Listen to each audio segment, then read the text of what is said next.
ये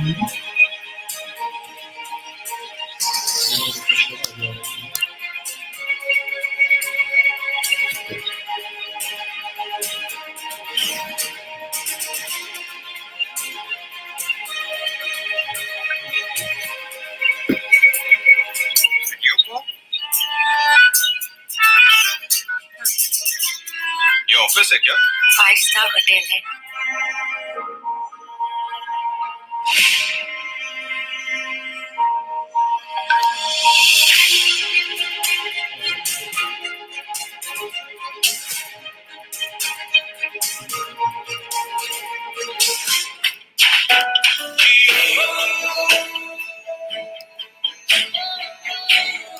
Now India will fly.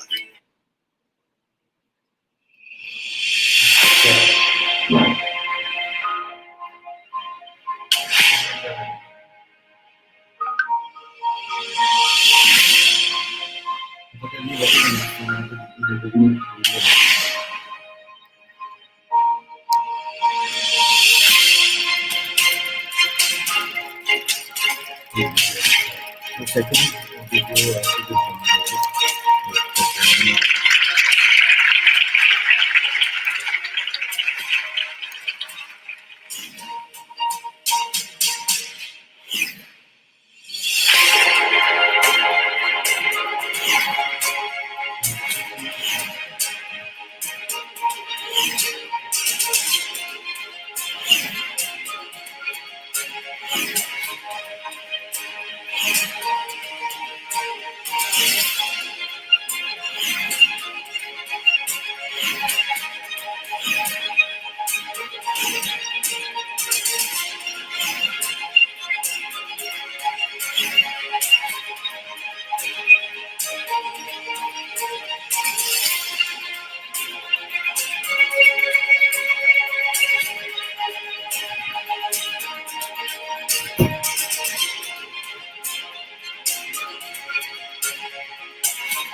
है क्या?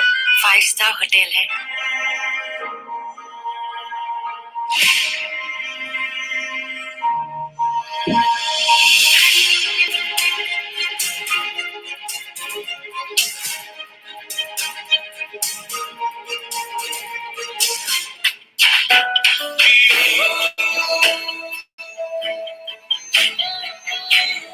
Now India will fly.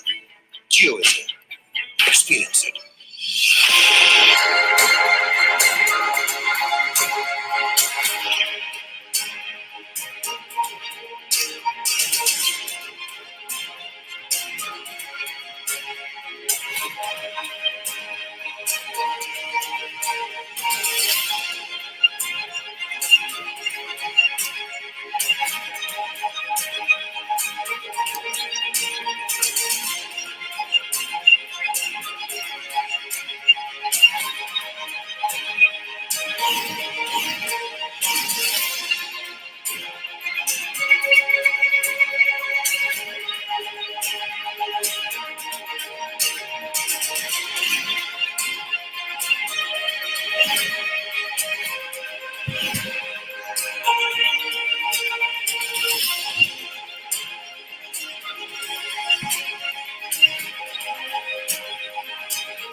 Honorable Prime Minister of India, Shri Narendra Modi ji, Honorable Minister of Communication, Electronics and Information Technology, Law and Justice, Shri Ravi Shankar Prasad ji, Honorable Minister of State for Communication, Electronics and Information Technology and Ministry of Education, Shri Sanjay Shamrao Dotre ji, Chairman TRI, Dr. R.S. Sharma, Secretary T and Chairman DCC, Shri Anshu Prakash, IAS, Mr. Sunil Bharti Mittal, Chairman Bharti Enterprises, Mr. Kumar Mangaram Birla, Chairman Aditya Birla Group, Mr. Mukesh Ambani, Chairman Reliance Industries, friends, colleagues, and our esteemed dignitaries, I welcome you to the celebration of 25 years of mobility in India.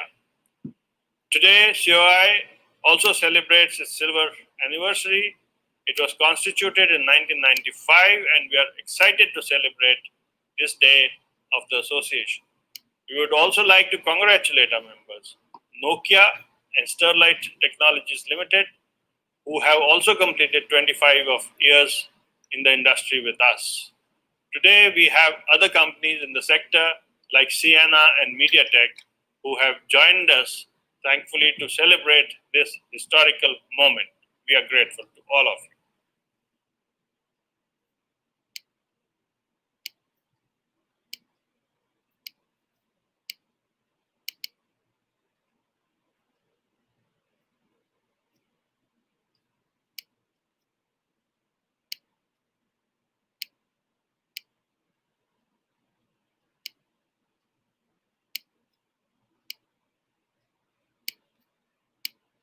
Ladies and gentlemen, it is my proud pleasure to announce that the Honorable Prime Minister has shared a message with us on this momentous occasion. It is truly a remarkable moment for the country, and it is my honor to read out the Prime Minister's message for you.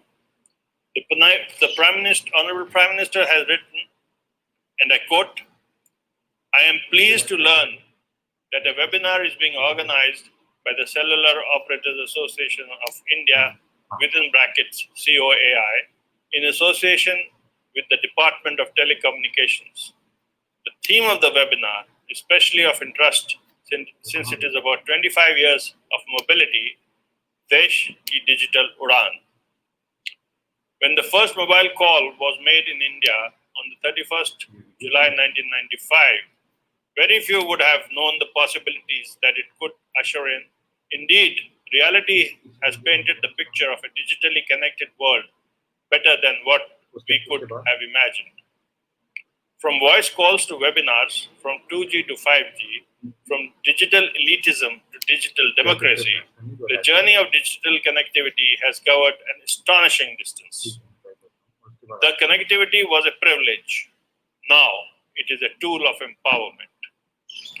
Digital mobility is literally an enabler of multiple other kinds of mobility: social, economic, and informational. The companies active in the ecosystem of digital connectivity have done yeoman service to the poor and underprivileged by ensuring connectivity reaches them. Any government that is truly looking to transform the lives of people will find digital connectivity as a resourceful ally. For example, the way our government has conceived and operationalized the JAM Trinity, Jan Dhan Aadhaar Mobile, has revolutionized citizen government connectivity and shattered silos. Even in India's exemplary fight against COVID-19, the Arogya Setu app, enabled by the wonder of digital connectivity, has been an asset. Now that our digital connectivity ecosystem has scaled many peaks, it is now time to focus on self-reliance and security. It would be great if the webinar can brainstorm about a roadmap to achieve end-to-end self-reliance in connectivity infrastructure, as well as ensuring greater security at all levels against threats. I commend COAI and DOT for the excellent work so far and also wish them great success in the future. May this webinar unearth exciting new possibilities and give greater momentum to India's digital journey. Unquote. Thank you, Honorable Prime Minister, for sparing your time to send us this wonderful message.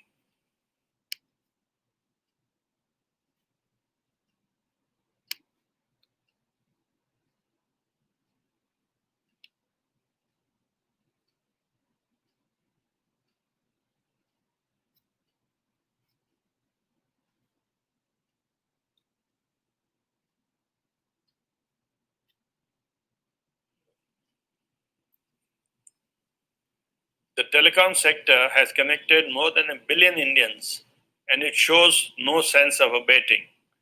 While the industry players have played a very crucial role in this period, it could not have been possible without an enabling ecosystem made possible through astute policymaking and visionary leadership.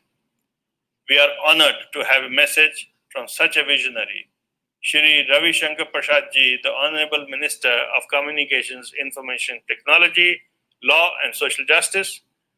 Mr. Prasad's bold leadership has put India on a transformational path and brought us closer to the Honorable Prime Minister's vision of a digital India.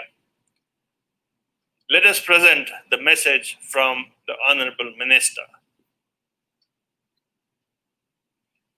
एक word गलत किए हैं, मैं I hope I corrected. ऊपर करो.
glorious 25 years of inception of mobile services in India, I must congratulate every stakeholder, be it a policymaker, regulator, licensor, telecom service provider, vendors, and every telecom warrior who made this possible for India to leapfrog in the telecom sector, taking the subscriber base to 1169 million and achieving the overall tele density of 86.66 in the year 2020.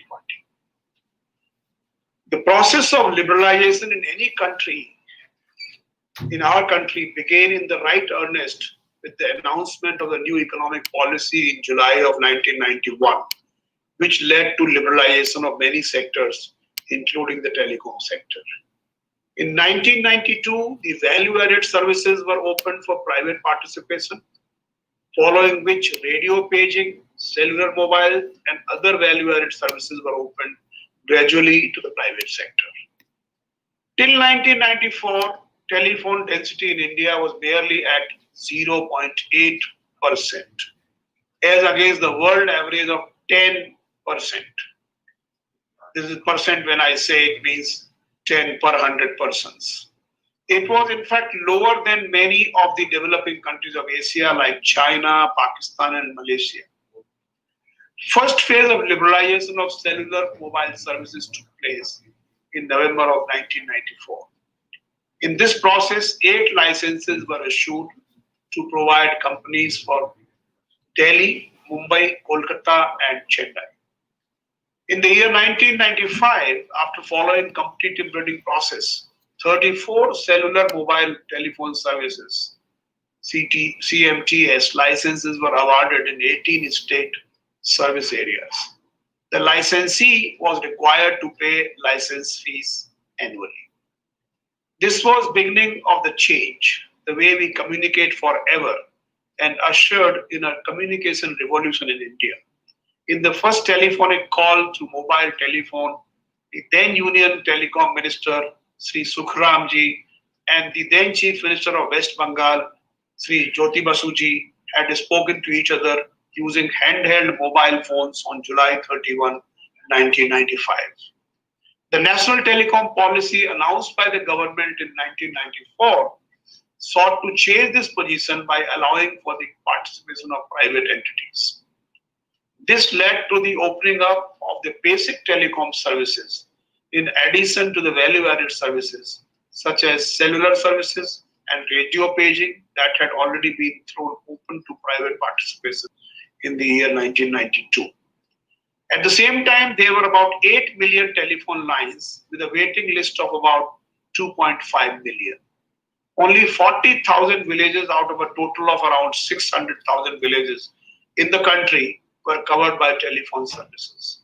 And there were 1 lakh public call offices in the urban areas.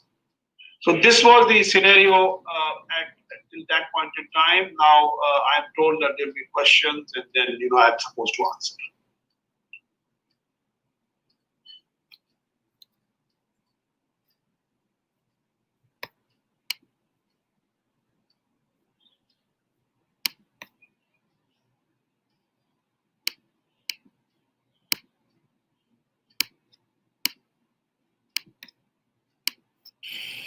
The Secretary of Telecom seat is a hot seat, and it is not a mean job by any measure. When you are tasked with keeping 1 billion Indians connected through good and bad times, you have to be infallible, resilient, and a problem solver without being in the forefront. We are lucky to have such attributes in our current Secretary of Telecom and Chairman DCC, Shri Anshu Prakash Ji. I will hand over the stage to him and let him share his thoughts on completion of 25 years of mobility, what it means for India, and what lies ahead.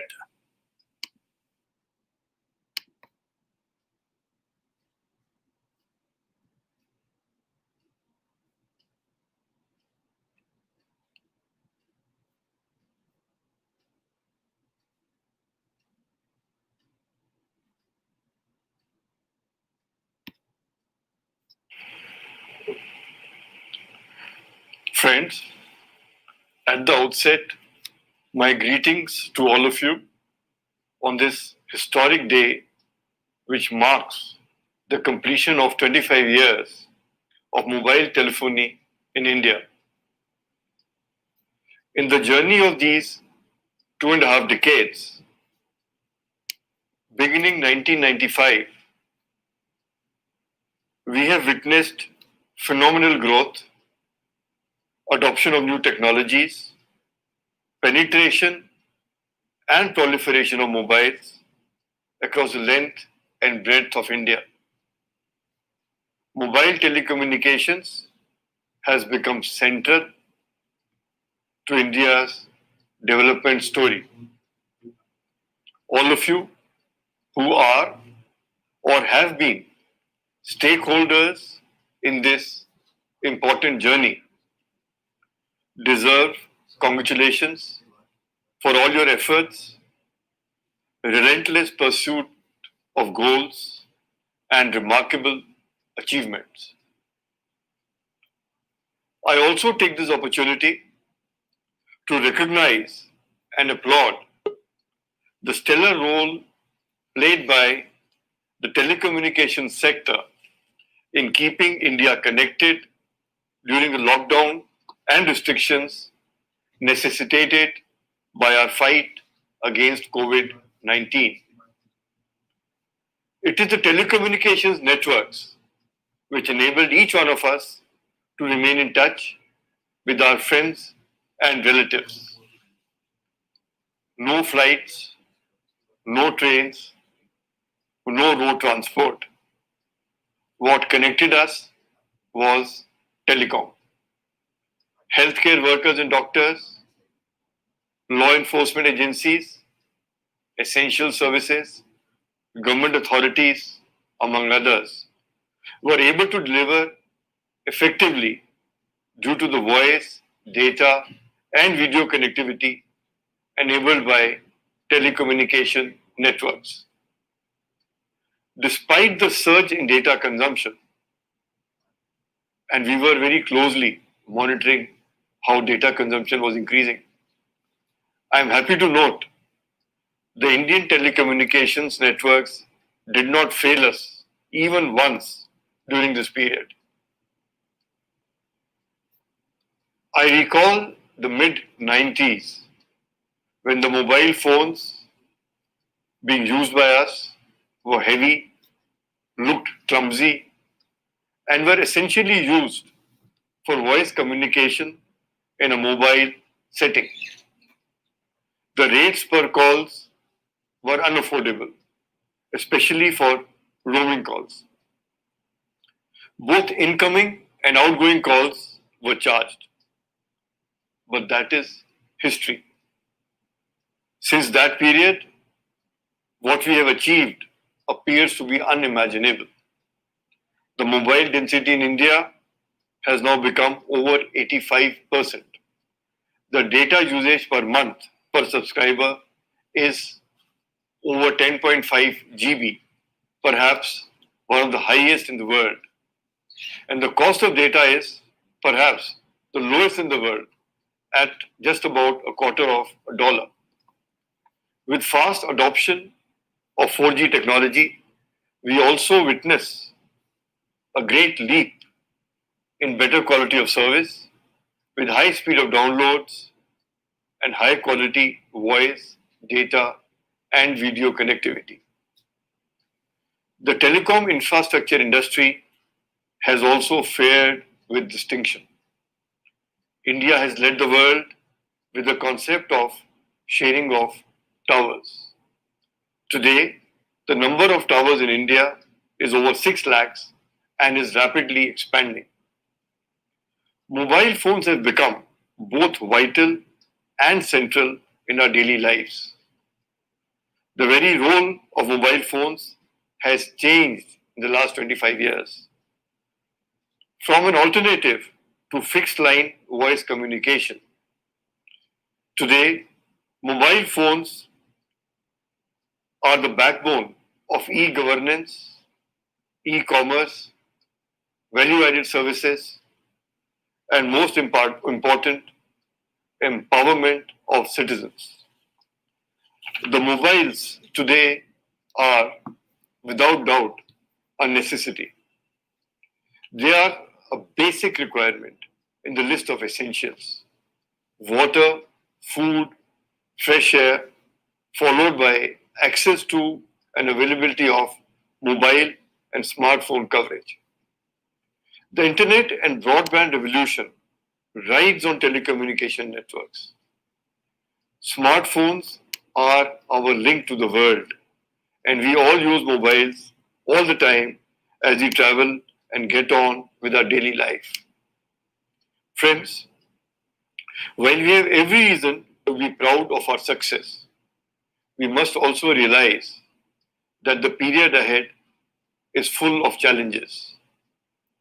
Telecommunications is capital intensive and requires continual investment in maintenance and renewal of networks, as also for adoption of new technologies. This in turn entails capital infusion. India also requires larger network of wireline communication and wireline broadband. The tower density has to be majorly enhanced. Fiber use per capita must increase. Towers need to be fiberized. FTTH connections and internet lease line communication should proliferate. The rural areas, which have shown huge appetite for data consumption, require better telecommunication connectivity. There should not be and cannot be a digital divide between regions, between urban and rural areas, and between haves and have-nots. The right-of-way issues require resolution. Certain reforms in telecom policy will obviously have a salutary impact for the telecom industry. While the telecom policy has evolved from the year 1994, 1999, 2012, and in 2018, we now have a very futuristic National Digital Communications Policy. Concerted efforts are a must to achieve the goals and objectives of this policy. Provision of broadband for all, enhancing contribution of digital communications in GDP and employment, increasing our ranking in the Global ICT Development Index are some of the challenges which we need to address. We also need to prepare, invest, and be ready for reaping the benefits of 5G technology opportunities and applications across all sectors, including health, education, agriculture, disaster management, industry, commerce, etc. Enhancement of our capabilities and capacities in the core ICT sector must be a focus area. Honorable Prime Minister has already focused our attention to Atmanirbhar Bharat. It is our belief that with active efforts of all stakeholders, the telecommunications sector in India will emerge stronger and meet the expectations and aspirations of propelling India to a higher trajectory of growth with major enhancement in the quality of life of all citizens. On this occasion, I wish to reiterate the constructive support of the government for realizing the existing and emerging potential of the telecommunications sector and mobile telephones. Jai Hind.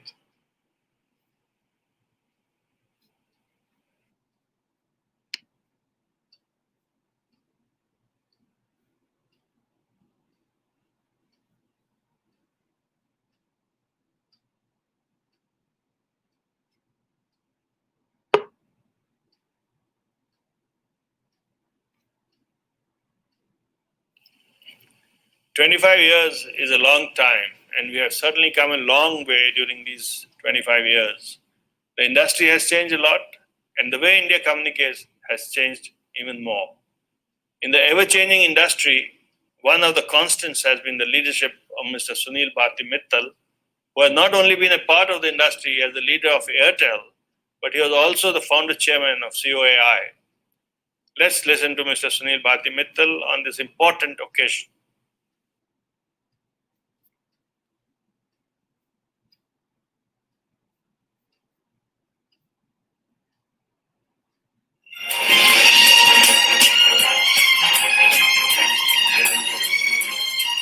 I'm delighted.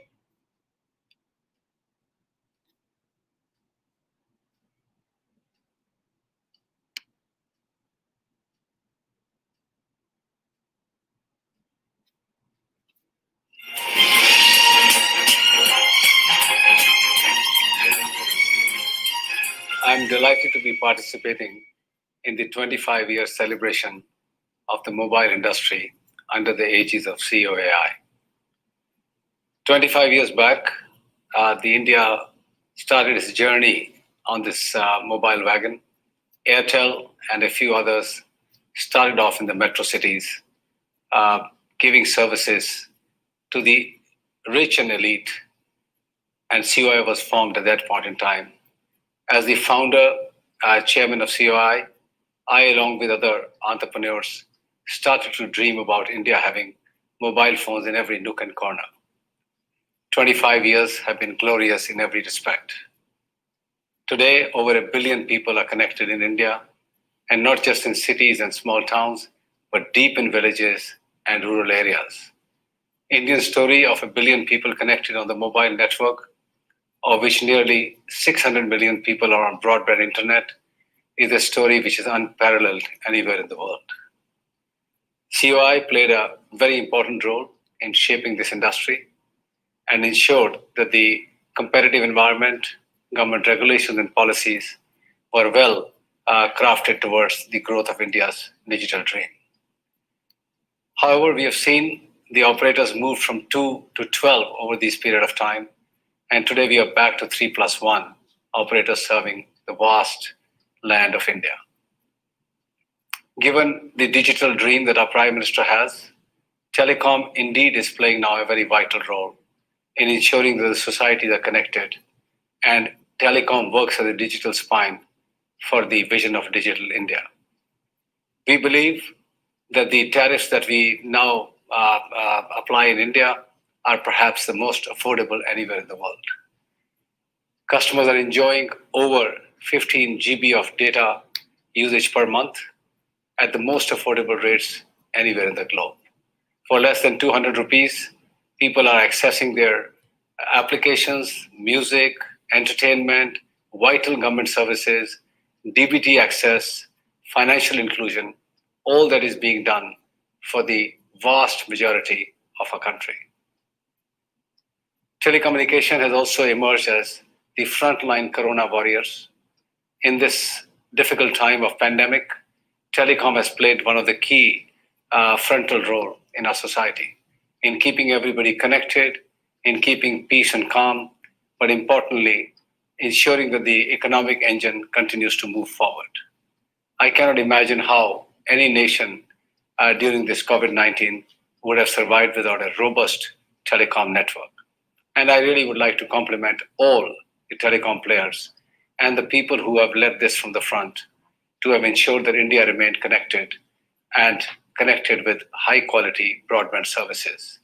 Even in most difficult times of lockdown, our people ensured that the services were always available to all the people across the country.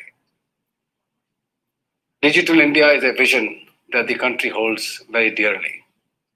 Telecommunications will play a very vital role in ensuring that this digital dream of a Prime Minister is met, and met with a first-rate telecommunication network, which is leading edge on technology, which will ensure that when 5G comes to India, the telecom operators will take a front-end role in connecting all that is required to be connected in the country. What we really are looking forward in the next 25 years is IoT connectivity, low latency connectivity, a full 5G enabled network across the country, ensuring that digital payments, online activities, e-commerce, health services, agriculture services, the government subsidies going into mobile accounts are all effectively done through a robust mobile network. It is also time for the government to now ensure that this industry, which has had its ups and downs, is now given due attention in the area of levies and taxes. Taxes have generally been very high on this industry. It is important that this is reviewed thoroughly, and telecommunication resources like spectrum, levies should not become a source for the exchequer, but should become a force multiplier in ensuring that the economic momentum becomes faster and gets accelerated so the government can earn its dues from other industries who are going to be riding on the back of this wonderful industry. I also feel the time has come for India to take a lead in the area of local manufacturing. Prime Minister's vision of Atmanirbhar is giving us all a clarion call to ensure that more and more value added is done in India for the telecom networks, for mobile devices, and of course, accelerate even more our software abilities in the country. In closing, let me say, mobile industry has played a very vital role. I am delighted and glad that Airtel, which founded this industry 25 years back, is still holding strong and will continue to serve the needs of Indian mobile industry.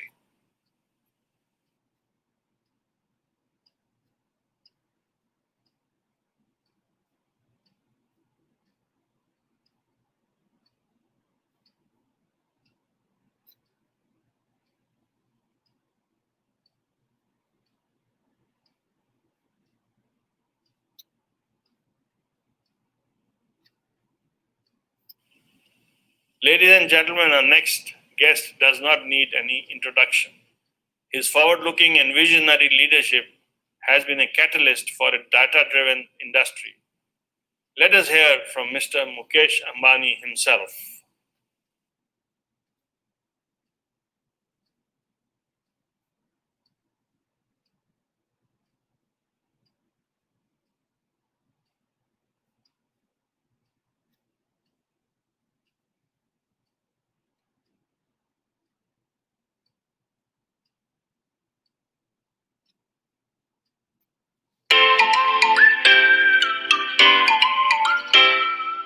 Honorable Minister Shri Ravi Shankar Prasad ji, esteemed officials, my fellow industrialists and colleagues, ladies and gentlemen, good afternoon to each and every one of you. My hearty congratulations to the Department of Telecommunications and the COAI of India for commemorating the Silver Jubilee of Mobility in India. 25 amazing years. What a proud milestone it is in our nation's journey of progress and prosperity. Desh ki digital Udaan. You could not have thought of a more appropriate name for this commemoration. India truly took a big flight into the bright future with the advent of mobile telephony in 1995. There are rare moments in history when fiction becomes fact, constraint makes way for freedom, and necessity becomes the proverbial mother of invention. The birth of fixed-line telephony was one of them. However, it provided only partial freedom of communication. It did not completely remove the constraint of distance. People needed to communicate from anywhere to anywhere 24/7. It was both their need and their dream. Technology answered their dream, and entrepreneurship satisfied this need. Friends, the transition from landline to mobile was undoubtedly a revolutionary disruption. However, in the past 25 years, mobile telephony itself has undergone many disruptive and transformational changes. I can count 4 fundamental ways in which mobile telephony has changed and has in turn changed India. First, mobility has become affordable beyond all expectations. In 1995, the cost of a per minute call from one cell phone was 24 rupees, 16 rupees for the caller and 8 rupees for the cord. Now, voice calls are free without any time limit. Second, because mobility became affordable, it also became democratic. It ceased to be a rich man's monopoly long ago. Indeed, no other technological tool in human history has erased the rich-poor divide the way mobile telephony has. Third, from unifunctional cell phones have become multifunctional because of the mobile internet. The combination of the connectivity revolution and the computation revolution has opened the floodgates of human creativity. Fourth, and most important, with data becoming both abundant and affordable, mobile telephony has become a catalyst for enrichment and empowerment of common Indians in ways that was unthinkable 25 years ago. People are now accessing and exchanging knowledge on their phones. They are receiving news on their phones. They are watching and making videos on their phones. They are buying and selling goods and services on their phones. They are making payments on their phones. They are working from home and studying from home on their phones. They are participating in virtual meetings like the one we are having now. The ongoing COVID lockdown has provided the best examples of how mobile phones are empowering people. They have kept the nation connected and they have kept the wheels of the economy running. What all this goes to show is how digital mobility is realizing Prime Minister Shri Narendra Modi's vision of improving the ease of living for common Indians. Friends, as we celebrate the silver jubilee of mobility in our country, I am both humbled and happy to mention the significant contribution that Jio has made and is continuing to make in India's digital Udaan. In less than 4 years since its inception, Jio has brought the fruits of digital revolution to the largest number of mobile users in India. Jio has become the trailblazer in affordability, quality, and functional versatility. We are now rolling out our vision of digital platforms and partnerships. This will provide the most advanced technological tools of empowerment to millions of our farmers, small merchants, consumers, small and medium enterprises, students, teachers, healthcare workers, and innovators. This will also create new and attractive employment and livelihood opportunities for our talented youth. Today, I reiterate Jio's commitment to make our fullest contribution to the advancement of our Prime Minister's Digital India mission. Honorable Minister Shri Ravi Shankar Prasad ji, as we take legitimate pride in the achievements of mobility in the last 25 years, this is also an occasion for us to look at the obstacles that have prevented Indian consumers and Indian society from fully benefiting from the digital revolution. Here I specifically refer to the fact that India still has 300 million mobile subscribers trapped in the 2G era. Their feature phones keep them excluded even from the basic uses of internet. At a time where both India and the rest of the world are standing at the doorsteps of 5G telephony, I think necessary policy steps should be taken with utmost urgency to make 2G a part of history. Distinguished colleagues and friends, it is obvious that the next 25 years will bring even more breathtaking changes in mobility. 25 years ago, India was behind the developed world in mobility. Now the time has come for India to be ahead of the rest of the world in key areas of technology. Let's all work together to realize this vision and mission. Thank you.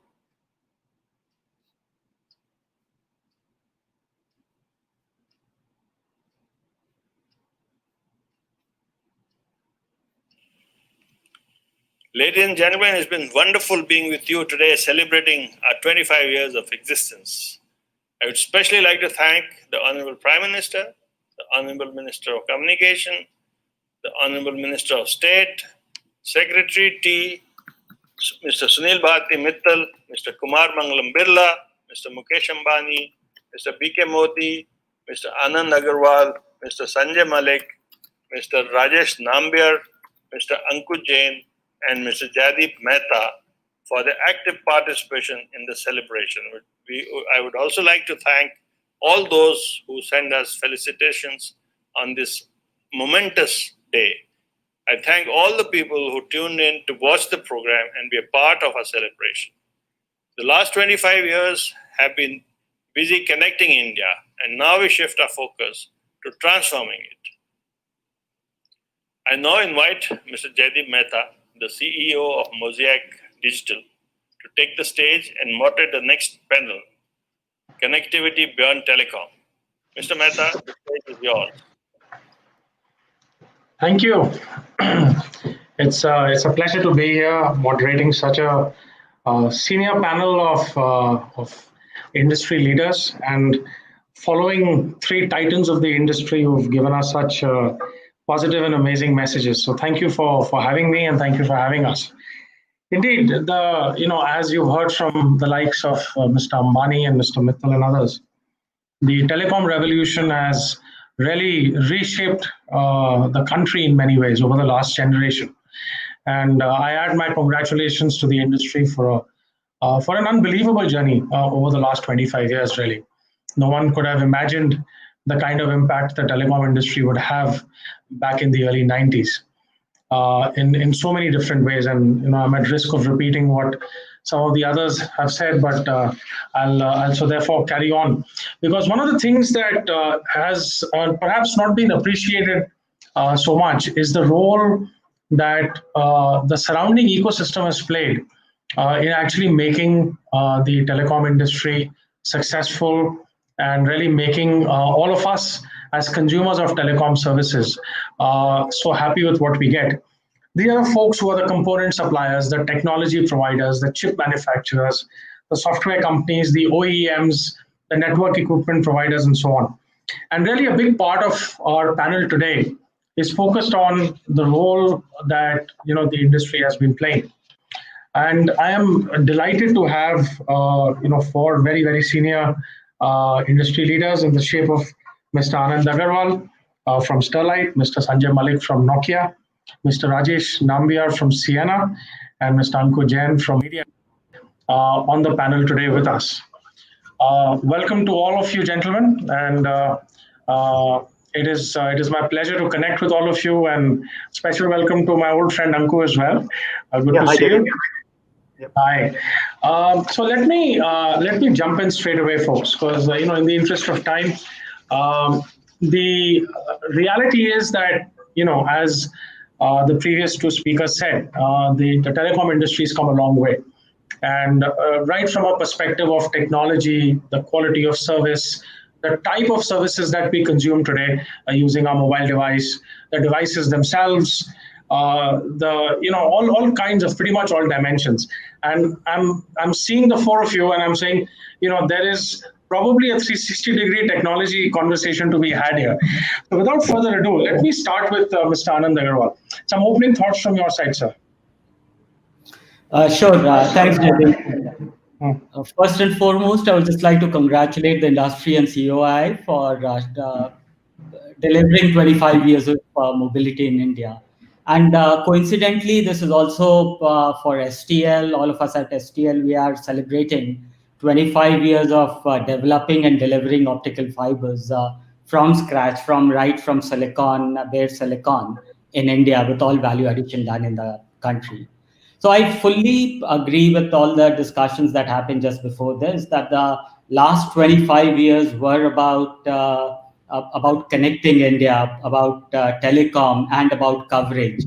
And the industry did a great job in bringing the tele-density when we think about 1995, it was close to 4-5%, bringing it to over 90% right now.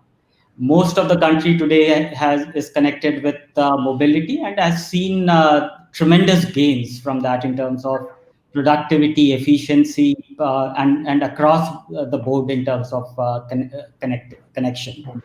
And for the industry, the telecom industry, the core asset till date has been the spectrum.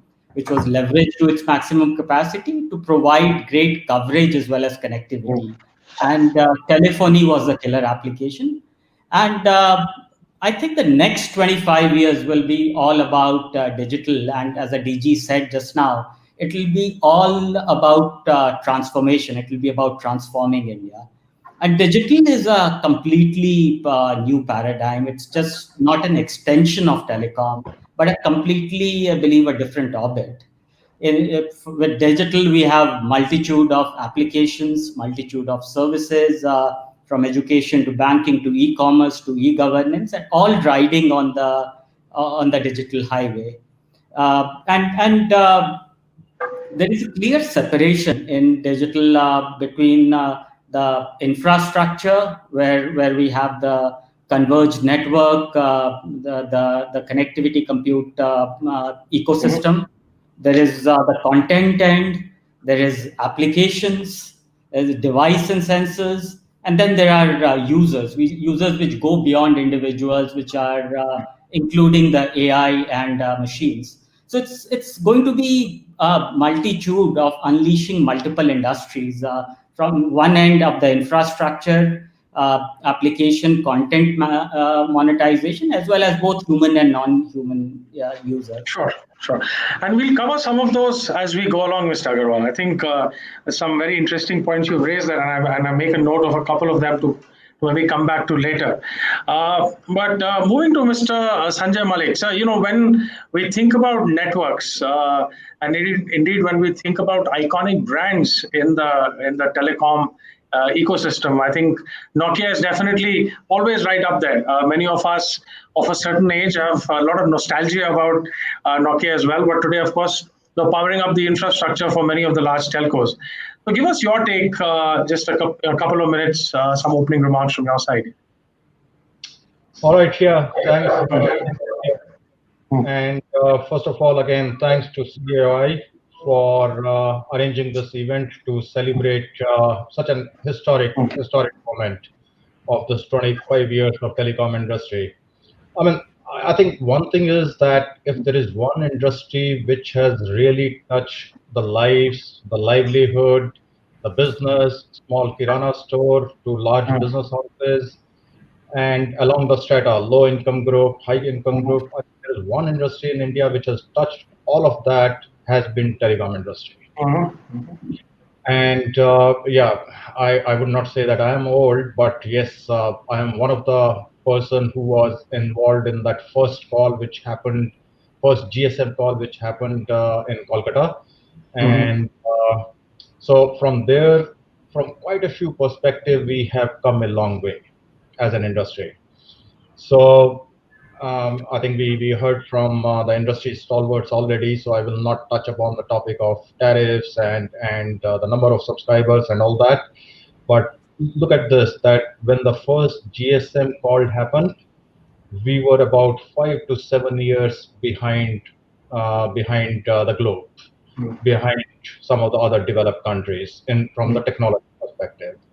And today, 5 years later, we are kind of shoulder to shoulder with the developed countries on 5G launch. So that's a big leap.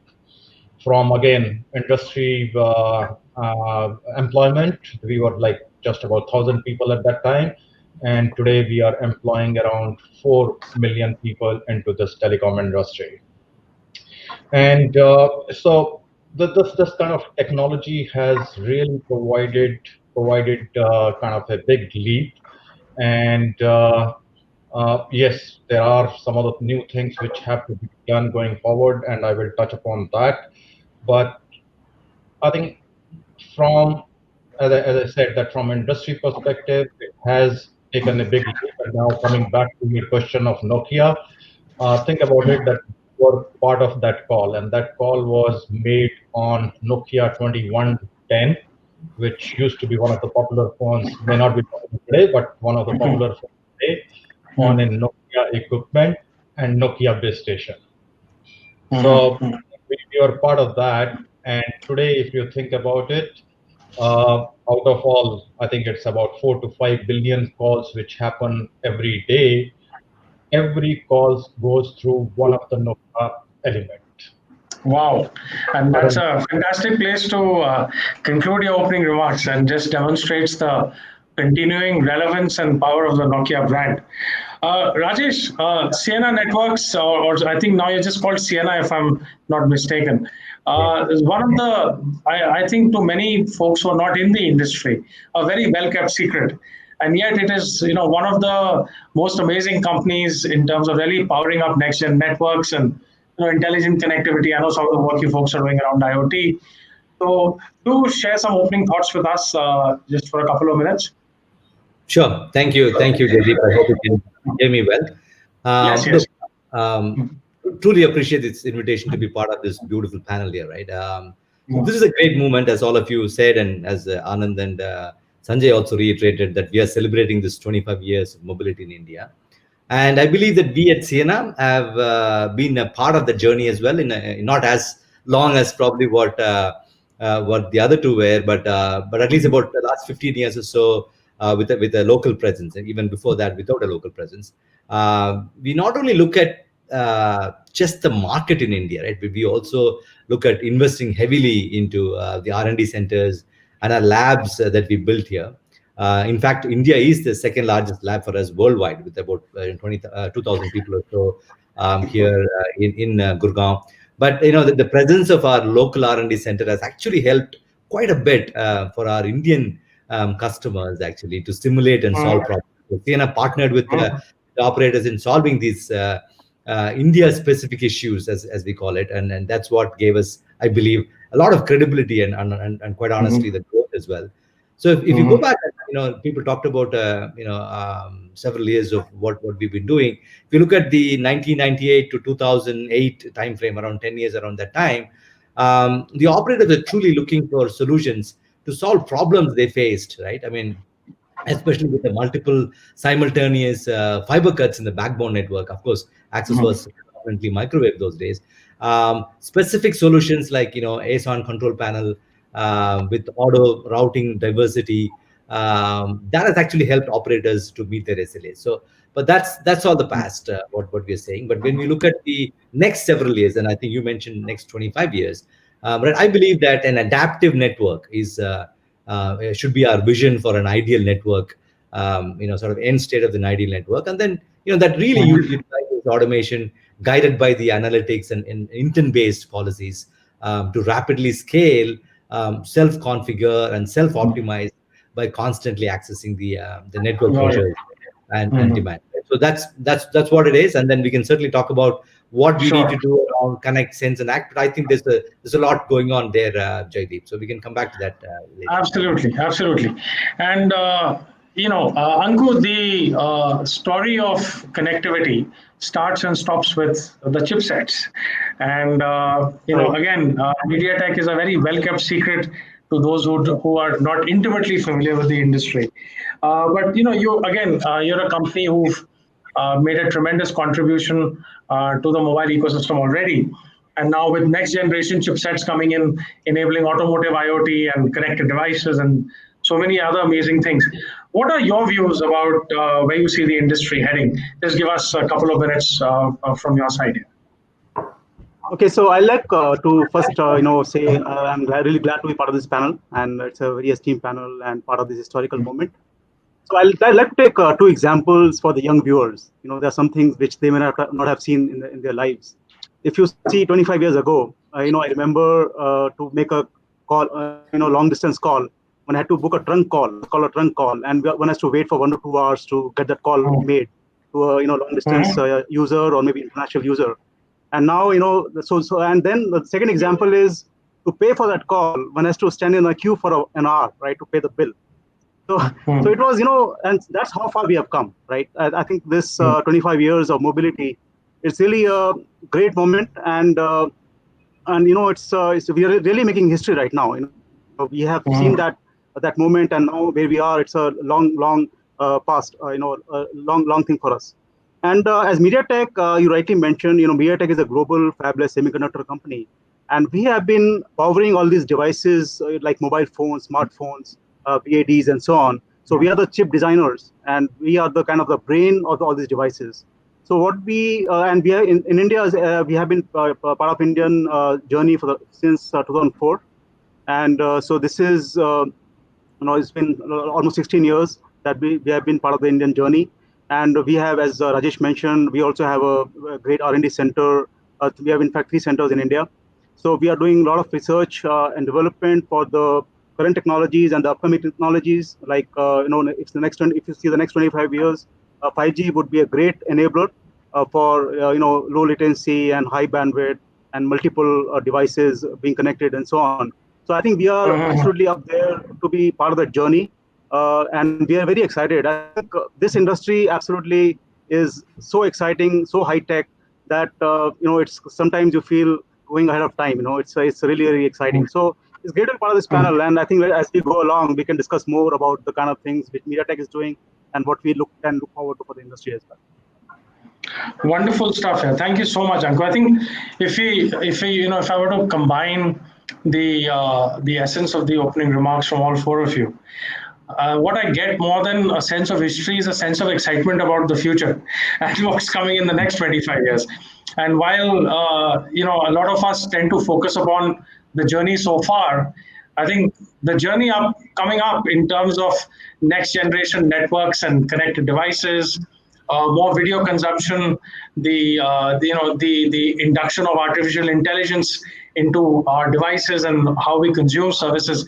All of this is going to be, making life very, very interesting. And Anand, I'll come back to you now, and I'll open it up to all panelists. But let me start with you, because at the core of this, whether it be Geo or others, the talk has been around fiber, and no one knows fiber better than you and your company. As of now, it continues to be, at the very core of the telecom network, and really still the best way for us to get high-speed internet access or mobile access and so on. But at the same time, now we need different flavors coming in with next generation service demands coming up and more IoT and all of these things. So tell us a little bit about what you're doing at Sterlite to really get the company geared up for continued success over the next couple of decades, and how you plan to stay not just relevant but dominant in your sphere. Absolutely. Thanks, Jaideep. Where we see the network moving on is getting to be much, much more software-based for applications, content, cloud infra. We are seeing it to get more disaggregated, where there is going to be multiplicity of providers, from applications to virtualized network functions, and huge democratization due to the significantly low cost of delivery. So how we have transformed STL is towards our legacy has continued to be optical fiber, doing more than 25 years of it, more than 12% of the global demand we cater to. At the same time, with what we have structured is, we believe the networks of tomorrow will be a combination of wired and wireless in all forms, whether it's 5G or Wi-Fi 6 or any new variant. It would be both disaggregated hardware as well as open software, and it would be a combination of connectivity and compute, and it will be all built at the edge. And we have structured ourselves over the years to build these capabilities with ecosystem partners to deliver this converged digital infrastructure for our customers. We've created a full stack, which is a combination of wired as well as wireless, based on disaggregated open source hardware and software, as well as created a competency which is both on connectivity as well as compute at the points of presence, whether it is edge POPs or whether it is edge data centers or anything of that order. And to deliver that end-to-end converged network at the access where we are taking the company forward. That's fantastic, and all the best to you. Sanjay, coming to you, I'll just pick up from what Anand said in terms of 5G networks, for example, and all of us are extremely excited about 5G. While these labels are too simplistic, because obviously 4G to 5G is not a single generation; it's probably 10 generations in one shot. What lessons can you share with us in terms of what Nokia has learned with 5G testing and 5G rollouts in other countries. And as Indians, what should we expect from 5G? Okay, yeah. So maybe I'll start on that. So maybe taking one of the other cue, that what do I see as next 25 years, and then we'll come down to this the 5G journey. So that sitting at home, you always think of, and when I got this invite, I was thinking, yes, last 25 years has been this. What should be the next 25 years? So one thing which I think of as vision for India is, if the last 25 years was getting 1 billion people connected, I would say the vision for next 25 years would be getting 1 trillion devices connected. Wow. Okay, 1 trillion kind of the pieces on the network, and that's how the networks have to evolve to take care of that kind of a connectivity, that kind of volume, and that also at a much higher bandwidth and much lower latency, as Rajesh also spoke. But then again, that's a transformation journey which is going to happen, and I would say the digital transformation to some extent in India started happening with 4G, and now it's the next leap which has to be taken to take care of 5G.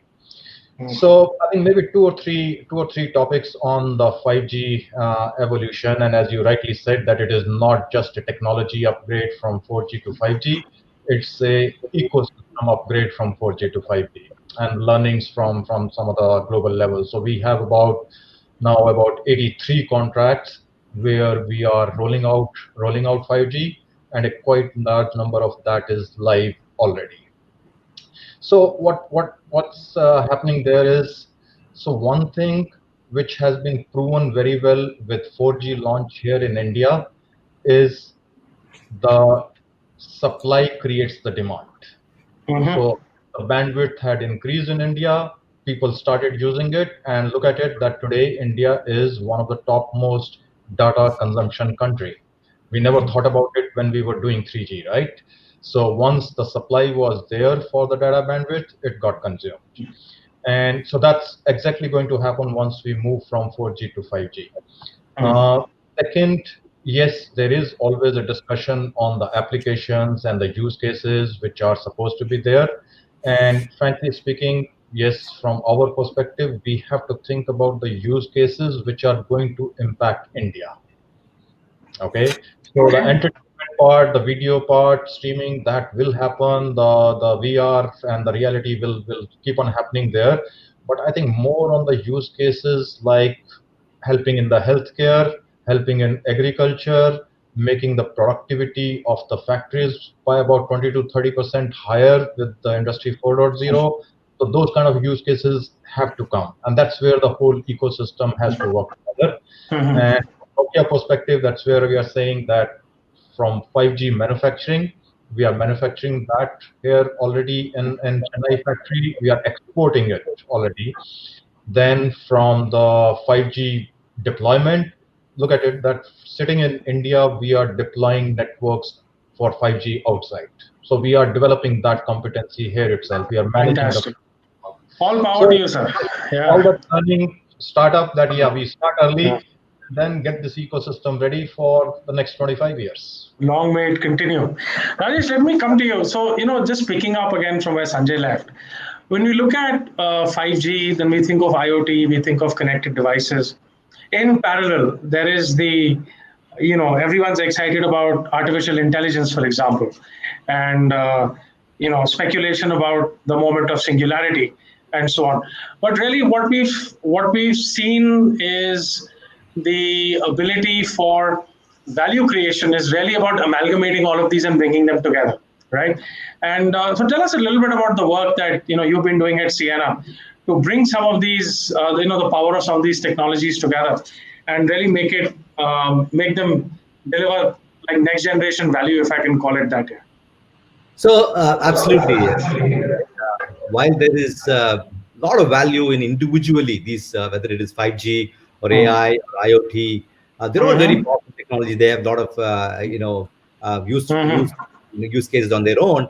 but the potent combination of these things, whether it's 5G, artificial, smart platforms, and IoT, that's what is going to change, right? So we are seeing that roughly with 5.1 billion unique subscribers today, and then nearly 9 billion connections globally. Mobility is already one of the widely deployed technology platform ever, right? So you know that all the 5G ready is on the way, and our commercial launches are expected in several of the countries and so on and so forth.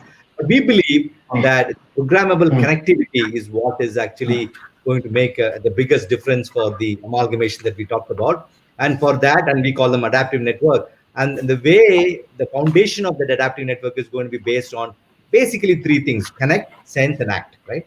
The first is around connect. How do you make sure that your programmable infrastructure, a packet or optical infrastructure is one that can be accessed, and configured via an open interface, and very highly instrumented.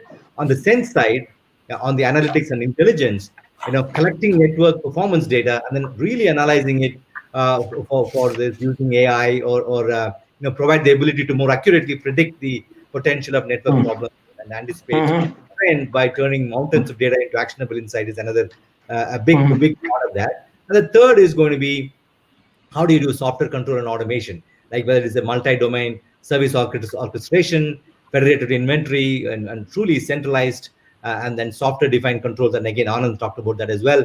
Of these individual domains are critical to make sure that we have a very adaptive networking possible. We should also focus on self-reliant end-to-end security with a lot more deeper encryption, even at the optical level. So let me stop there, because that, at the end of the day, this is what is going to drive some amount of this amalgamation that you talked about, bringing all this technology together and truly making a business case for us to go and deploy this technology. No, absolutely, and I think, Anku, again, the all the great stuff that is done at the infrastructure level and the fiber level and so on comes to naught if the device which is in the hands of the consumer isn't powerful, hasn't got enough memory and so on. And of course, over the last 25 years, handsets have made advancements which have made them unrecognizable as we go through the journey, starting from the first Nokia to today, what all of us use, the various brands and technologies and so on. So two questions for you, really. I think one is, in terms of the evolution so far, any comments on that? But really more about, as we see next generation telephony coming in, how do you see MediaTek playing a part from the perspective of chipsets and really the engine inside all our devices here? Okay, yeah, that's a good question. Whenever PM says Jam Yojana, it means Jan Dhan, Aadhaar, mobile.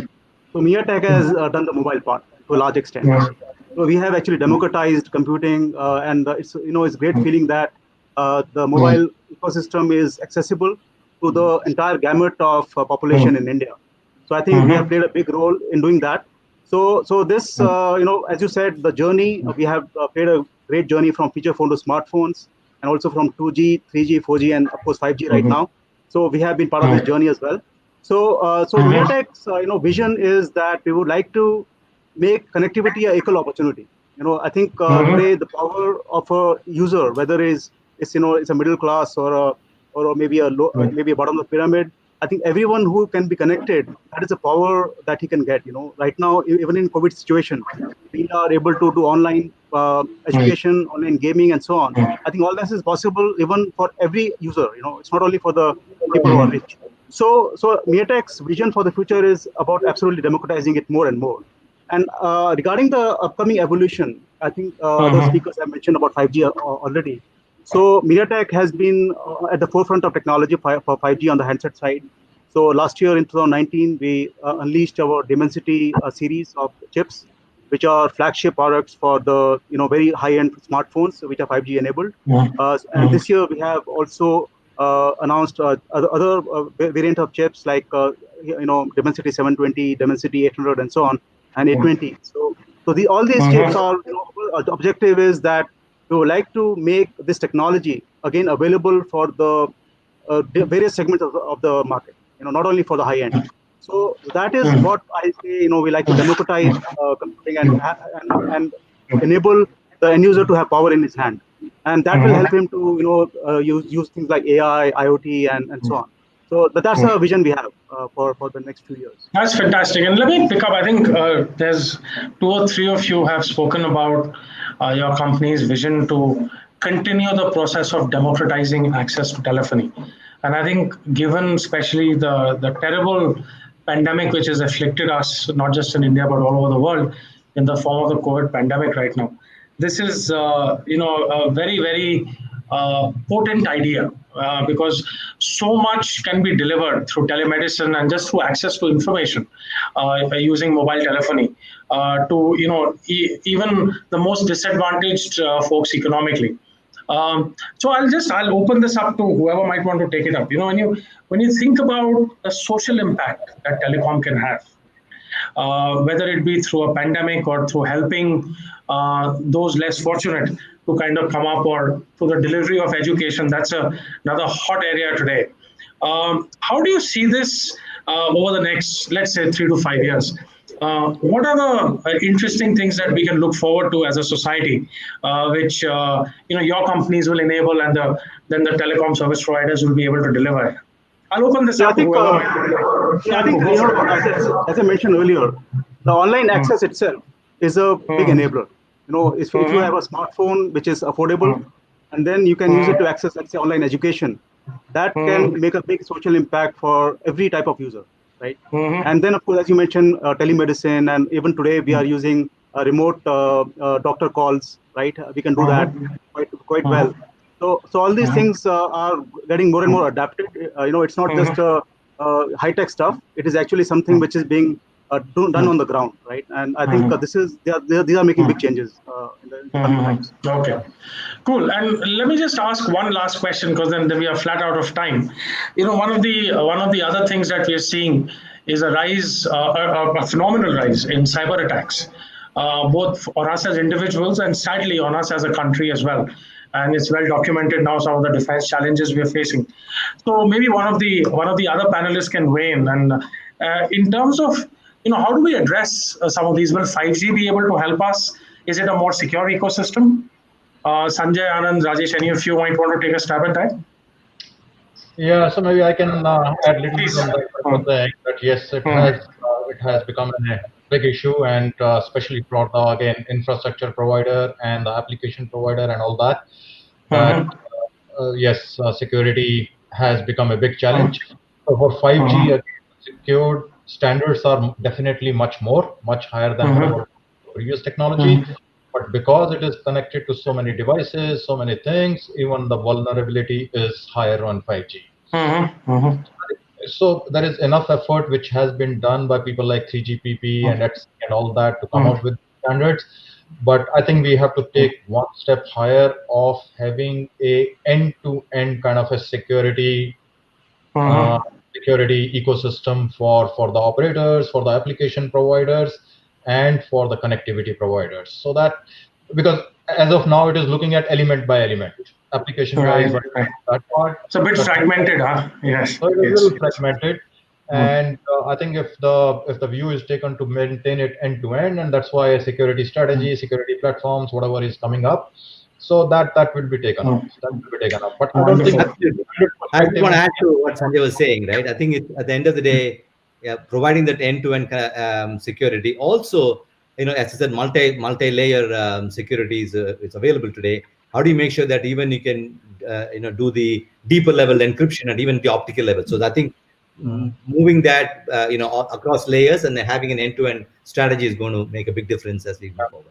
But I would say that I don't think it would hinder the rollout of 5G too much. Yeah, right. Sure, absolutely. It will fall in place. Well, gentlemen, we are flat out of time and then some.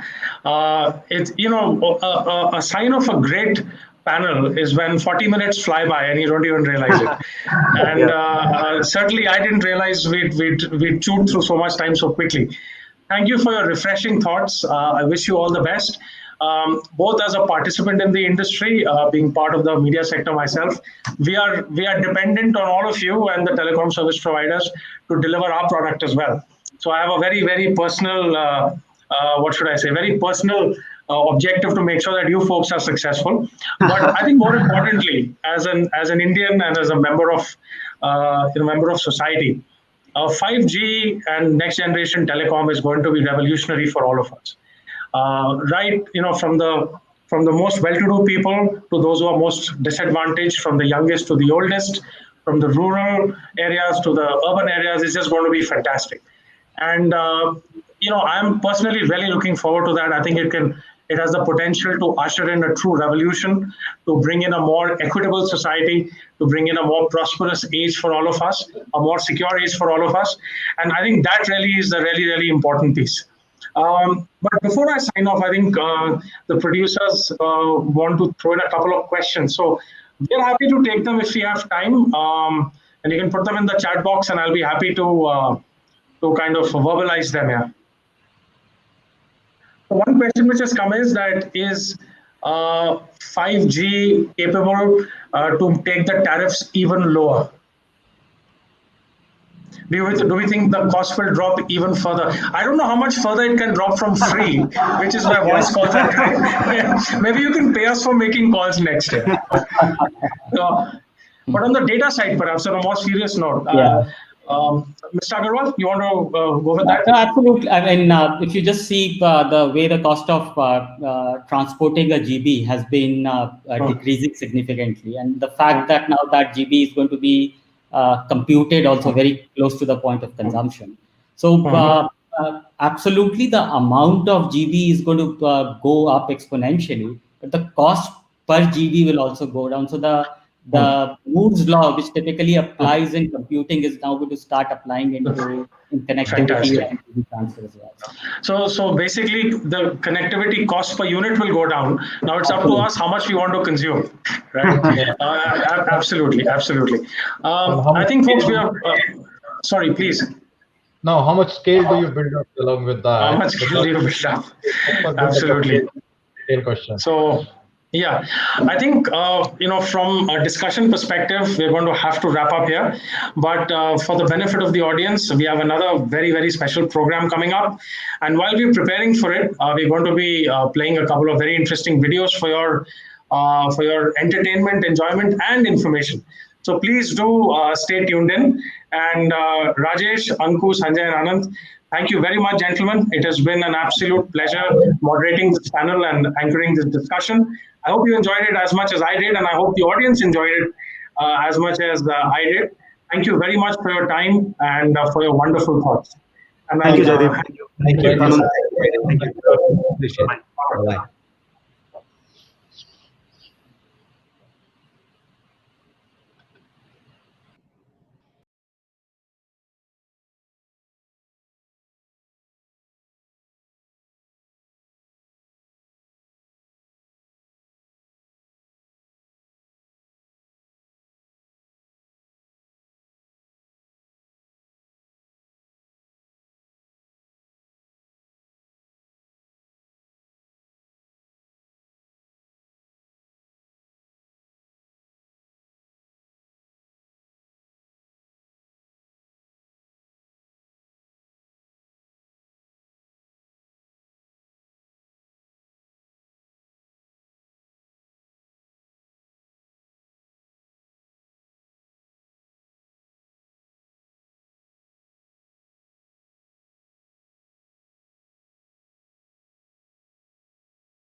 And entertain ourselves. This is a story of an evolution.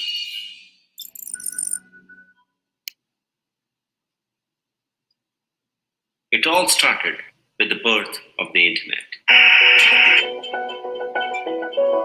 Not everyone fully understood how it worked, but it already started changing the world. This new network had the potential to create new economies. Around the globe, new faces, new ideas were transforming how we lived our everyday life and used the internet. Meanwhile, in India, as internet and cell phone were just getting started, we were leading the way by starting optical fiber manufacturing. Starting with cables for local and regional customers. Soon, we started building our own optical fiber technology. Producing high-grade optical fiber for manufacturers and telcos in the region. Soon our fiber was traveling overseas, starting with Australia. Before long, our reach was spreading farther than ever. The internet was becoming the symbol of the future of technology, democracy, and progress. The millennium turned an uneasy turn and rebounded with wider reach of networking technology. Global economy started to evolve and grow. Soon, the global demand for fiber grew with new generations of digital networks. STL transcended borders to 5 continents. Our home phone started innovating. We diversified our portfolio and introduced an array of optical solutions. The technology was reaching a new level of data growth, of new applications. All these technologies needed superior connectivity. The need was to build large-scale, complex digital networks powered by optical fibers and network integration, from rural to smart cities to national scale, with the power of software and digital solutions, and with the ecosystem of virtual access networks experts. Every day, we see the impact of these digital networks in the lives of millions. 25 years ago, one stellar started this journey, and now we are more than 3,100 stellars from across the world, led by a team of innovators, excelling in photonics and glass science, with one goal in mind: to reinvent network infrastructure and to transform everyday lives.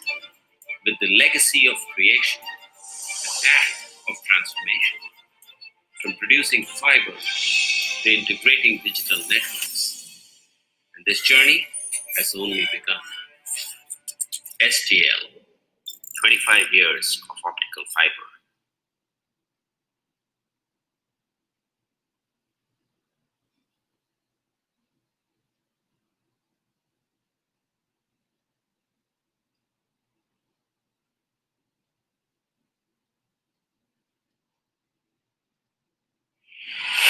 This is a story of you and me. A story of how we learn, communicate, and entertain ourselves. This is a story of an evolution.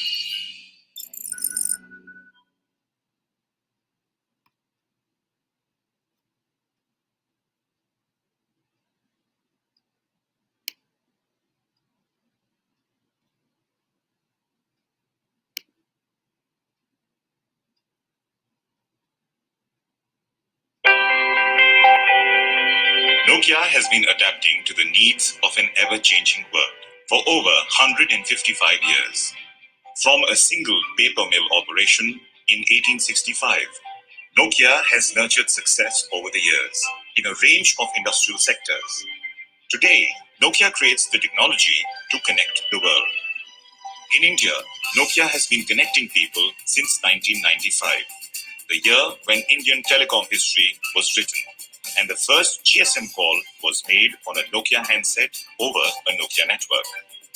From enabling growth of the 2G technology, bringing high-quality 3G services, pioneering 4G, to now steering India towards the 5G revolution, we have been an integral part of 25 years of mobile telephony in India.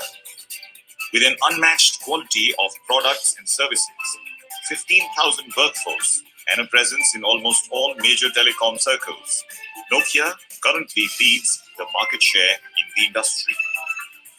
Every single call in India touches a Nokia network element somewhere in the complete call flow. Today, 4 telecom operators rely on us to provide high-quality and far-reaching telecommunication. We also supply telecom infrastructure to the Indian Defence and Indian Railways and the Kolkata Metro. Our India presence goes beyond our customer operations, with manufacturing facilities in Chennai, global delivery centers in Noida and Chennai, and the R&D center in Bangalore, making India a global hub of innovation in telecommunication services and products for Nokia. We take pride in aligning ourselves with the Make in India mission and have invested over 2,200 crores in driving value creation in India. Our Chennai factory, established in 2008, is the largest telecom manufacturing facility in the country and is spread over 140,000 square meters. It manufactures all telecom equipment across technologies and was the first to manufacture 5G radio in the country.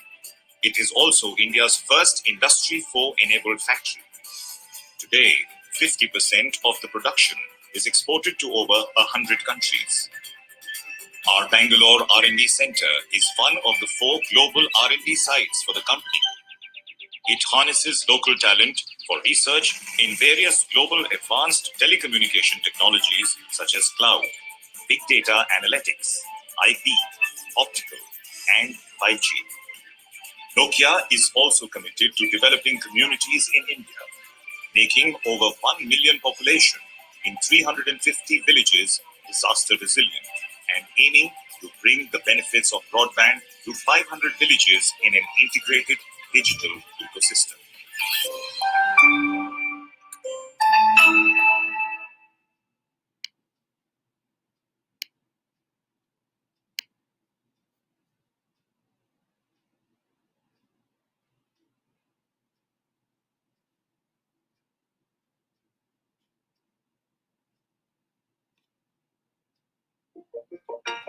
In the age of networks, everyday tasks are global events. Remember when a concert was just for the fans in the stadium? Now it gets shared out to millions, thousands of miles away. The biggest show on TV isn't just on TV, and getting in shape means everyone knows how fit we are. Yeah. So with thousands of new devices talking to the network every minute, providers have never been under more pressure to deliver. In the midst of all the complexity, it feels like a race for survival. There's a lot of talk that the key to survival is network automation, that automation equals intuition, which it literally doesn't, and that a self-driving network is enough to expel complexity if you're not going very far. At Sienna, we don't fear complexity, we welcome it, because we believe in a bigger idea, something we call the adaptive network. It's a unique combination of automation and intelligence guided by human insight that's built on a highly scalable, programmable infrastructure. It's a network that's set up to figure things out faster, grab hold of new technology, and keep growing and changing just like we do, all with the most open architecture and flexibility in the business. That's how we build the adaptive network. Because in this race, survival of the fittest is survival of the most adaptive. Get ready to adapt.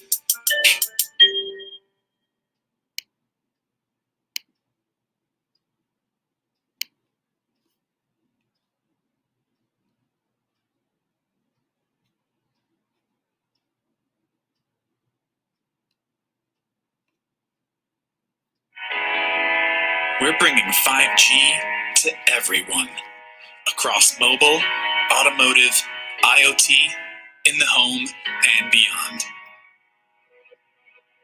Introducing MediaTek Dimensity. MediaTek Dimensity is at the forefront of powering the 5G revolution. It's about what we can achieve when barriers between devices disappear and connectivity becomes seamless and instantaneous. It will change market, industries, and our everyday. Through Dimensity, we're spurring product, app, and service innovations that will enable the true possibilities of 5G connectivity. When you see Dimensity, know that MediaTek has built an unrivaled mix of technologies. The industry's fastest 5G connectivity, super fast processors, and incredible gaming. Exciting multimedia, the industry's most powerful AI cores, and impressive imaging. With MediaTek Dimensity, expect incredible.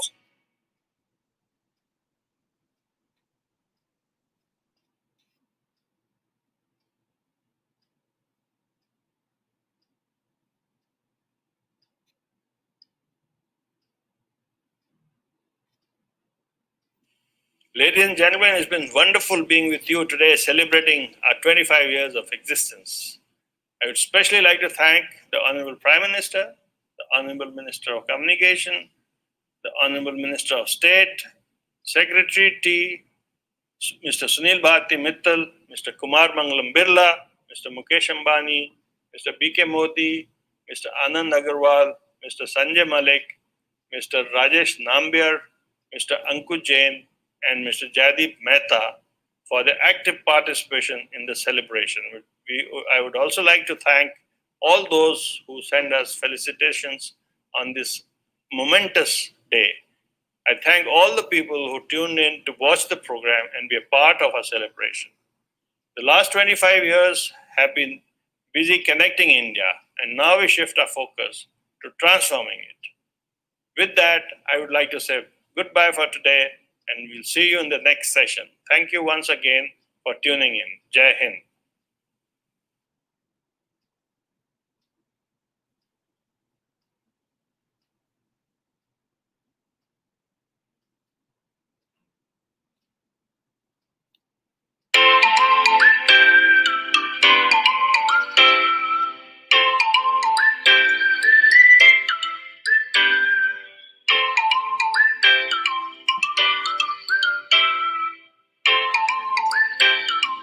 Yeah.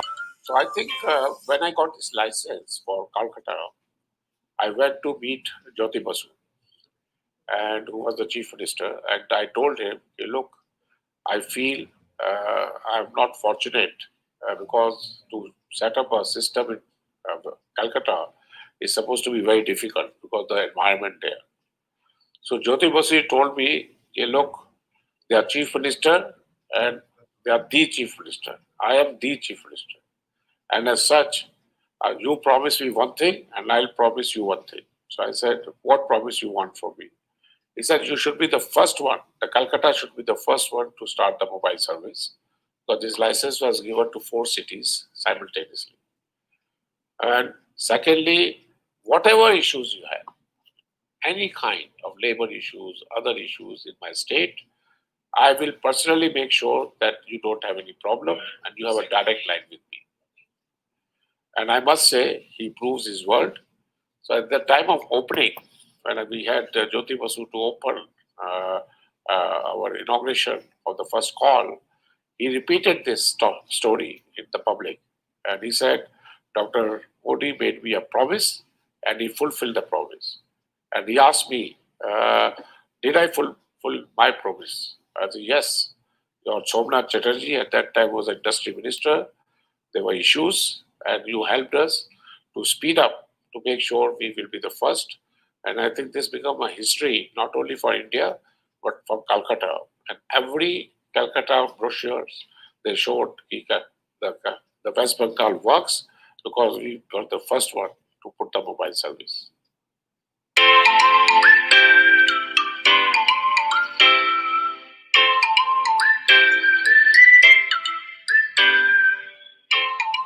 Well, we knew at that time that the mobile has to be a public thing, but for that, the pricing has to come down.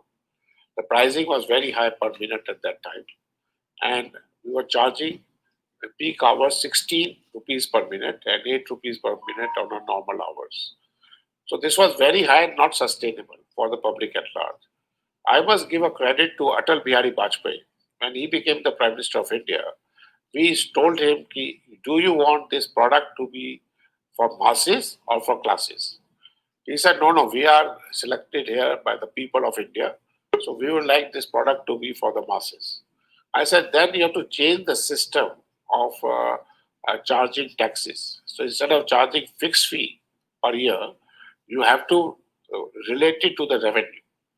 And he said, "That looks okay." And he took steps to change the law, which was changed in the parliament, and it was allowed to charge it on the revenue share. Because of that, the price went down from 16 rupees to nearly 1 rupee. And that even less nowadays, because data is even less. So it became a service which was available to all the people in the country. And that's why the penetration level went high, and nearly 90% of the people of the country have some sort of mobile service available to them, either directly or through their friends.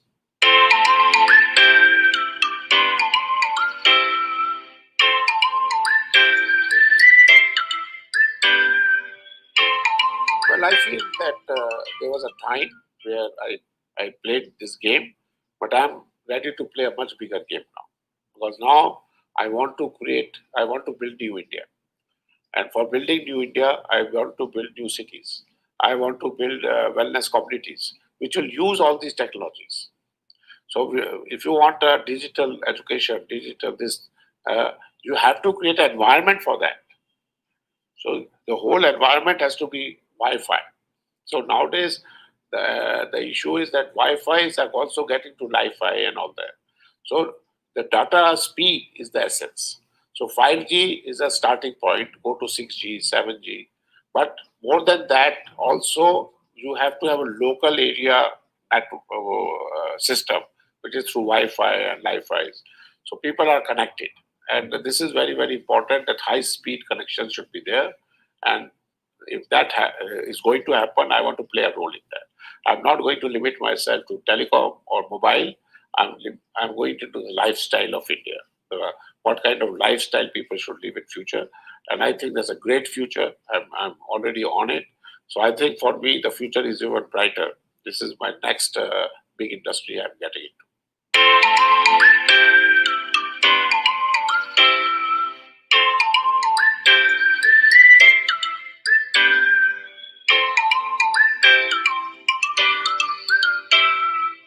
But Indians today are very successful worldwide.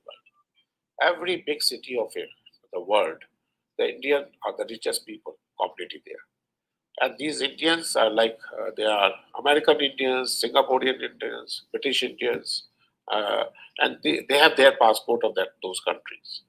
They have contributed heavily in terms of growth of those countries. They have created wealth for themselves, which is as big as the 137 crore people of the country, India. So this wealth which they have created is created mainly through technology and through their wisdom of how the future would be. And this is mostly in the developed countries. They have reinvested their money in the country they are, and their second generation is there, now the third generation is also coming. And they are very, very successful Indians, global Indians. And they have been covered under this OCI scheme, not the NRIs. So they have not only the money, the technology, and understanding of how India can become a developed nation. India has always been built by private sector, and the private wealth, a lot of it is outside with the OCIs. So if we can harness this wealth to come to India, then there could be a position that our GDP can jump immediately to double. So now the government, if they want to create India as a developed country, the Indians who are successful from the developed countries, the developed cities, should come back to India and develop India to the level which is higher than cities like Singapore, New York, London, Los Angeles. And we should be able to build the cities of future, which they will copy us rather than we copy them.